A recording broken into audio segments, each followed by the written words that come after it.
Hi, hello, I'm Angel the Mouse, and welcome back to Tavern Talk. Melli returned! Melli is home!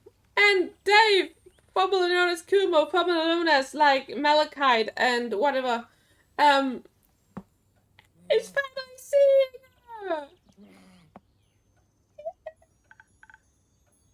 Hi, Aura! Oh yeah, that's the name they know them by. Hi, Dave. Oh, that name is so outdated. You're back. I am. Did you miss me? I did. I was just very worried. What? You called me Melli. What about it? You've never done that before. I'm sure I have. You even said you'd never call me Melli. Yeah. I'm just glad you're back. Welcome back to my tavern, Dave. That's a cute one. Yeah, I got it. On my latest quest. Dave, you made a good choice. I also went on a quest. Well, at first I wanted to find the moon swamps. You know, the mysterious magical swamp that is said to be magically hidden and only appear in foggy but starry nights. I'd heard there was somewhere in the moon swamp, near the portal to the Twilight Castle. And did you find anything? No, I did find some weird way markers made of bones that seemed to lead somewhere. They had "Do not touch" written on them, and the paint even seemed fresh. So it looked like a perfect clue. But then, suddenly, there were just gallons of water everywhere. Luckily, I got away quick, and since I was already there, as Visio's best detective, it was my duty to uncover the flood's origins. Well, at first it was more of a story than a detective. I also couldn't figure out what... Don't storm off that light ever again, do you understand? I was so worried and no one knew anything about your whereabouts. Now.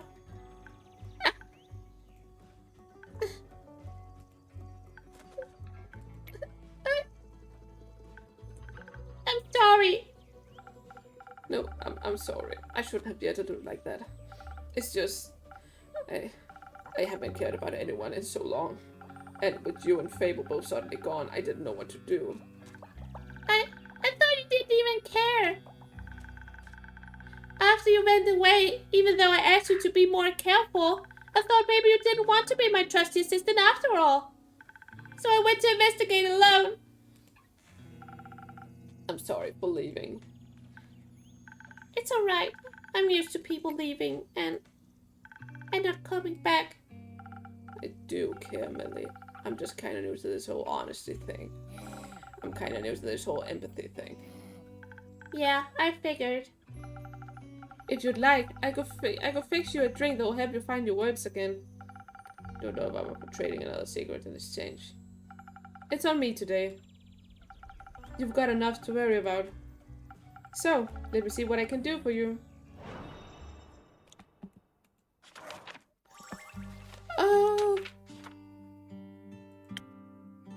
Oh, it's so good to see them reunited. Oh, it makes me so happy.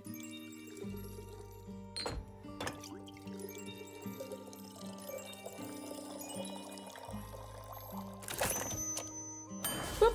Coming up, spoken heart. Enjoy your magical liquid eloquence. Liquid eloquent. What? It doesn't taste half bad. This might actually help. So, your quest. Jade said you were stranded on Molia. Yep. I followed 3 suspicious-looking fellas and somehow ended up on that island.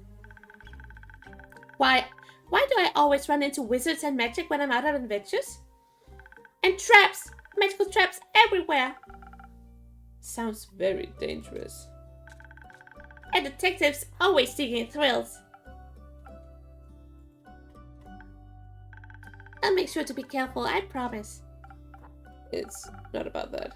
I know you know how to take care of yourself. Otherwise you wouldn't have solved the T-Rex case. But don't keep putting your own life at risk in exchange for quick adventures. Luckily, nothing major happened this time. This all could have ended very differently. I know. All I'm saying is, don't disappear again. Please. You're not alone anymore. You don't have to be everything by yourself. Like you're the one to talk. I think you got a point, Melli. But that doesn't mean you shouldn't listen to him as well, Melli. You're both guilty. But you two have also made a lot of progress already. And I'm glad both of you made it back safely. Heard anything from Fable yet? No, not yet. What about Kellen? She came back after the flood.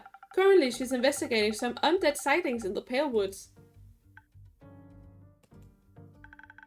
Do you know when she'll be back? No, but the two of you can wait here for her if you want. Yes, please. I want to stay until Kellen gets back. Alright, I'll keep you company.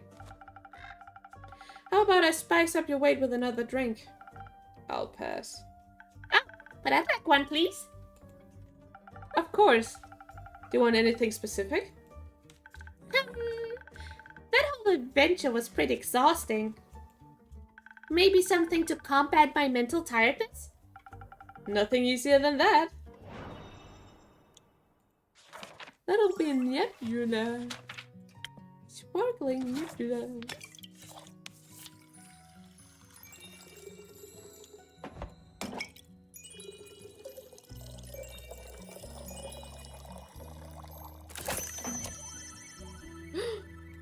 Ooh, rainbow and undo. I want. Is it because I made it like perfectly? But I don't know. Sparkling nebula coming up. Let's see if this will wake you up again. Oh, thank you. This is delicious. I can feel my synapses connecting. You know, now that I've been taking some time to think about it, I think I figured out why Hex was so bummed about the loot. Care to share your insight with us? But of course. He has a younger sister, right? Which always struck me as odd. She looks so much older than him. So what if she's just ages faster than he does? And he expected to find something special loot in that wizard tower. But he didn't find it. So what if he was looking for something to extend her life?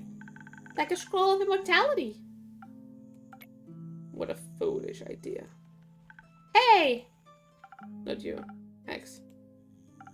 Even if it's tempting, those are powers that no one should interfere with. I agree. What if he turns into a zombie? I've had enough of them. Definitely. We should tell him when we see him again. Or maybe we should tell Kelly when she returns. She seems to be experienced in dealing with the undead. You think it'll be long before she gets back? I don't know. It could be very soon, but it'll could take a few more days. You've had a long day. Aren't you tired, Melli? No. I'm not tired. At all. Let's wait for a little longer. Maybe she'll show up and Fable with her. Sounds good.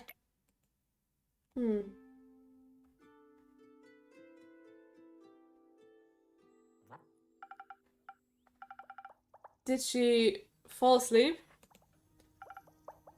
Oh, I would have loved a, character art of her just laying here, sleeping. Yeah. Maybe I should bring her home and wrap this up for tonight. That's a good idea. You should get some rest as well. I'll let you know if I hear anything about Kellen or Fable. Alright, but not much. There's not much for me to do otherwise. Except care for Melli. She needs you. Yeah, I think you might be right. Good night, Dave. You know. Ah, forget about it. See ya. Oh, oops. No! Ooh, that's the weather thing. My patrons have been hiding that goddamn thing. I haven't been able to see it.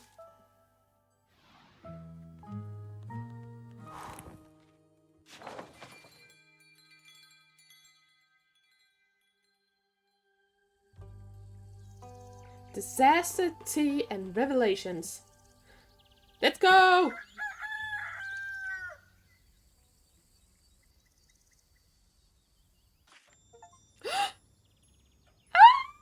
Clay! I cannot remember what you call it. Alethea. Welcome back. Good to see the both of you again. Hold your enthusiasm, innkeeper. We bring tales of disaster. I don't mind a little disaster in my tales. After all, you tell them so well. She really does. She really does. As to you, Clay. Thank you. I hope my stories are as good as your drinks. They are to me. Speaking of which, can I offer you a drink in exchange for a little insight into your disasters? That'd be great. Something that feels strong and magic-y, right? You remembered! Yes, that one, please. Coming right up. Oh, it's so wonderful to see people return. That can only mean something great disastrous is going to happen. God damn it. But this very moment of peace and people returning is very, very nice. And I will cherish this until we go into whatever disaster comes next.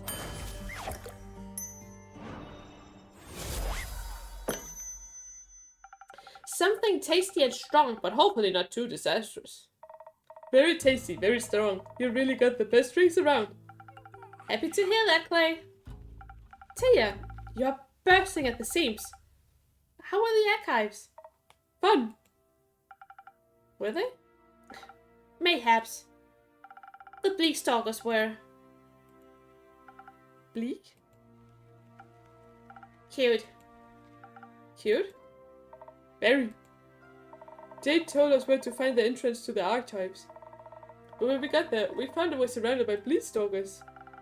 They were quite numerous. And so shaped. I decided to ask them if they could let us through. And I thought he might need some help with that. So I called on your honey flowers and extended my divine light to him. It made him glow softly, and they all flocked to him like moths to a gentle flame.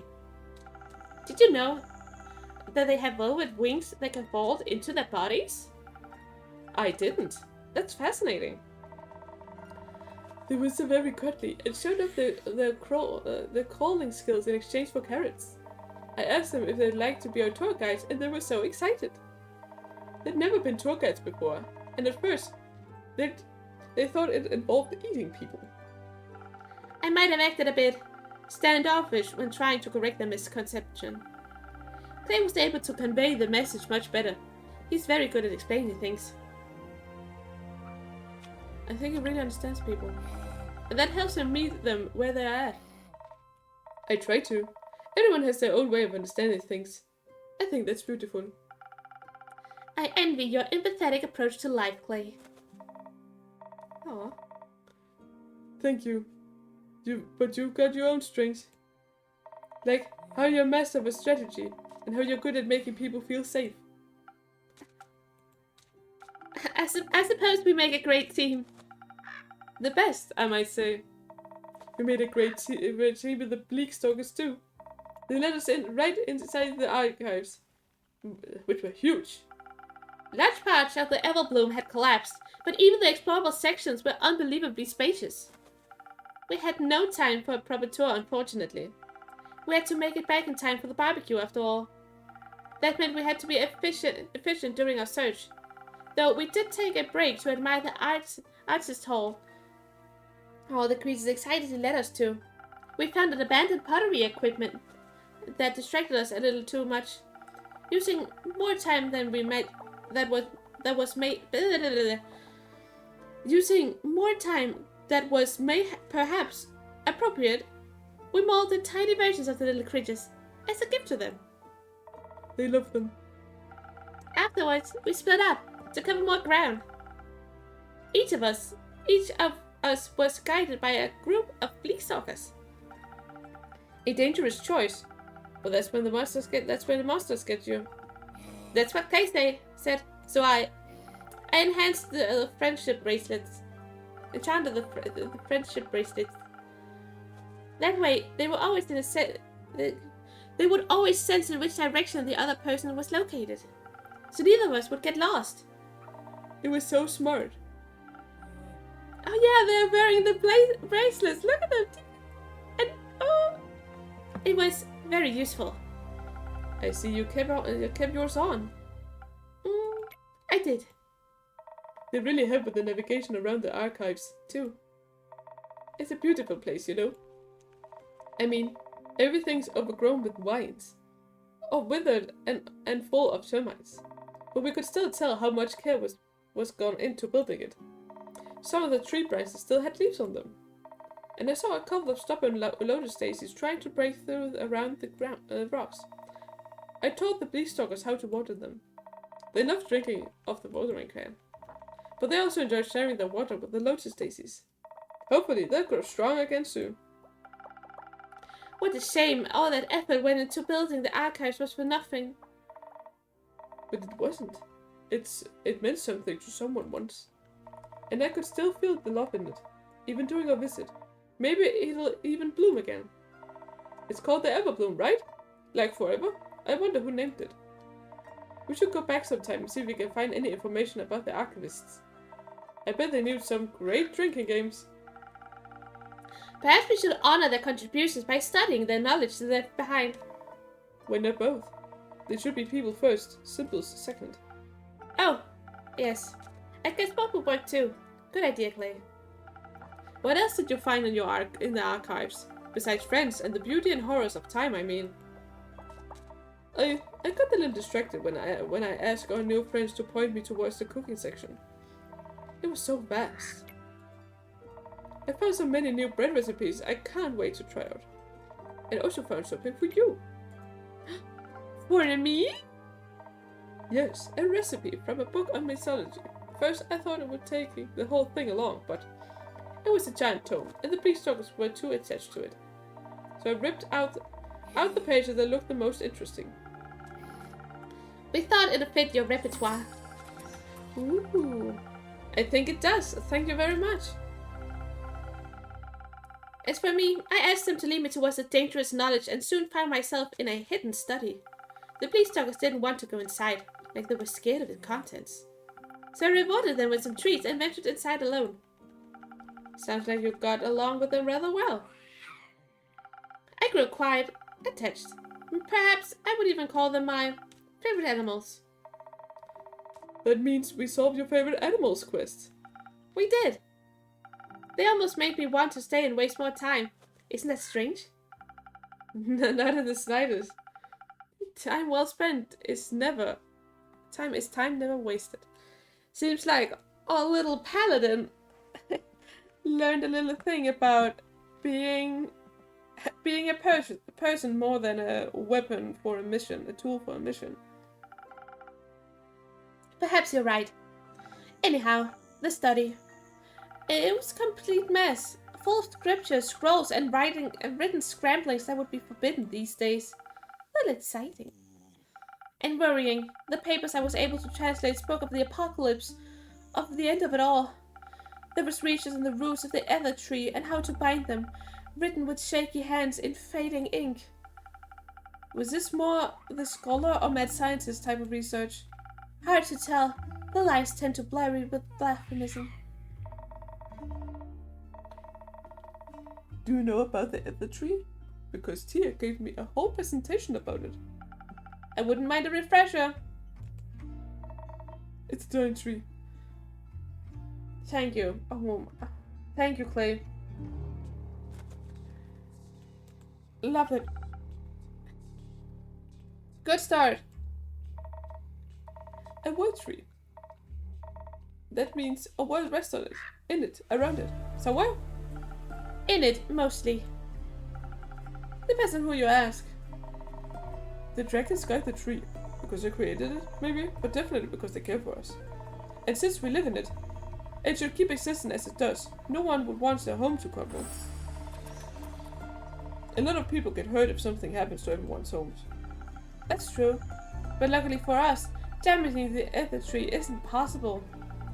It's larger than we could ever imagine. To us, it's really more of a concept than a tree. And the dragons defend it. Despite their oath of neutrality, they're no easy foes. There is one way. The Sigil of Alcahest. And we'll get to know about this dooming sigils in the next episode. See you around. Bye bye.